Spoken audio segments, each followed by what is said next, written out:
Halo semuanya, perkenalkan nama saya Haidar Fajil Al-Ghifari dengan NIM 251904101007 dari Prodi Rekayasa Perancangan Mekanik kelas A Kampus Vokasi Jubung. Nah, hari ini saya akan menjelaskan tentang efisiensi siklus dan perbandingan efisiensi. Nah, definisinya yaitu efisiensi siklus termodinamika adalah ukuran yang menunjukkan seberapa besar kemampuan suatu sistem atau mesin panas dalam mengubah energi panas, kalor menjadi energi mekanik atau kerja. Nah, efisiensi ini menunjukkan bagaimana dari kinerja yang masuk ke sistem yang berhasil dimanfaatkan menjadi kerja berguna, sementara sisanya hilang dalam bentuk panas ke lingkungan. Nah, secara mekanis, efisiensi termal dapat dinyatakan dalam rumus seperti ini. Nah, dengan keterangan yaitu efisiensi siklus tanpa satuan atau bisa dikonversi ke persen. Nah, yang kedua adalah W keluar, yaitu kalor besi yang dihasilkan oleh mesin. Nah, Q masuk atau kalor yang diserap dari sumber panas. Nah, yang terakhir adalah Q keluar, kalor yang dibuang ke lingkungan.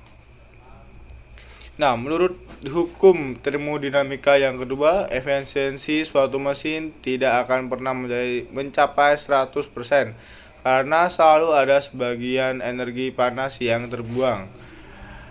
Dengan demikian, efisiensi menggambarkan tingkat kesempurnaan konversi energi dalam suatu siklus. Nah, yang kedua adalah perbandingan efisiensi berupa siklus. Nah, setiap jenis siklus termodinamika memiliki tingkatan efisiensi yang berbeda karena perbandingan pada fluida kerja, kondisi operasi, dan proses yang terjadi di dalamnya. Yang pertama adalah siklus Carnot. Siklus Carnot merupakan siklus ideal yang menjadi acuan teoritis bagi semua mesin panas. Nah, yang kedua adalah siklus Rankine, digunakan pada pembangkit listrik tenaga uap.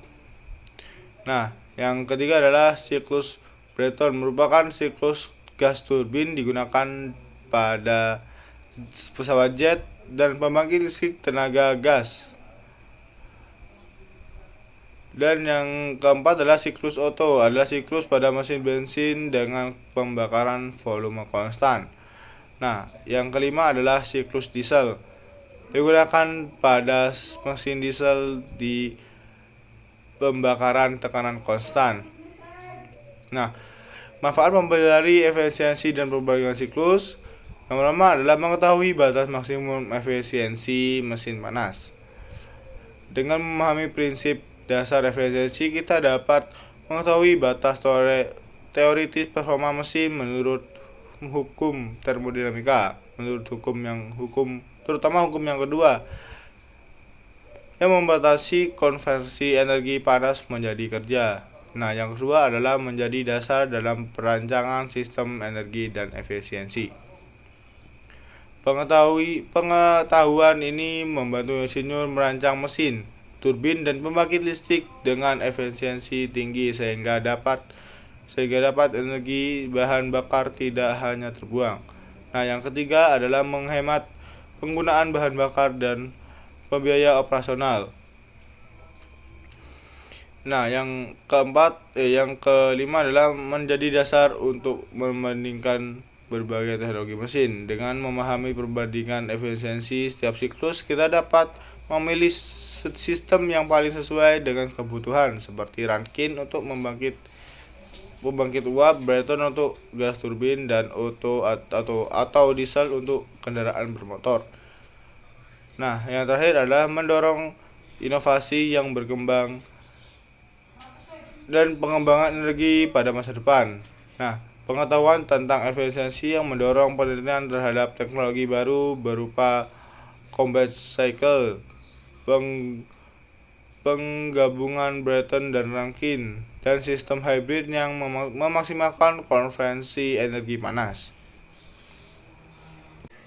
Nah, di sini ada contoh soal tentang siklus Carnot. Nah, yaitu sebuah mesin Carnot bekerja antara suhu TH sama dengan 500 Kelvin dan TL sama dengan 300 Kelvin. Nah, selama satu siklus, mesin menerima panas sebesar QH sama dengan 1000 kJ pada sumber panas. Nah, hitung yang pertama adalah efisiensi termal dan B adalah besar kerja yang dilakukan. Nah, yang A menggunakan rumus N sama dengan 1 dikurangi TL dikurangi TH. Nah, yaitu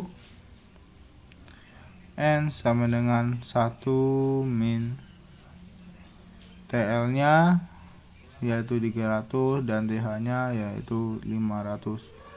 Nah, yaitu 300 dikurangi per 500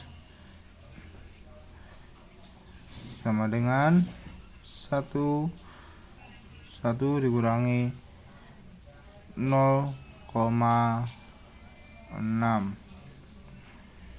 Nah, yang hasilnya adalah 0,4. 0,4 ini hasil dari efisiensi termalnya. Nah, yang B menghitung kerja yang dilakukan. Nah, kita menggunakan rumus W sama dengan W itu kerja, N dikali QH-nya.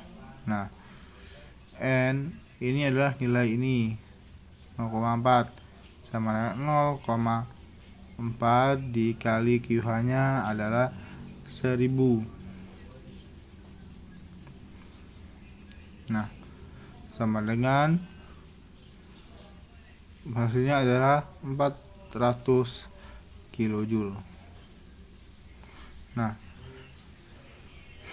ini hasil dari yang B, yaitu besar kerja yang dilakukan. Nah, sekian dari saya, kurang lebihnya mohon maaf. Wassalamualaikum warahmatullahi wabarakatuh.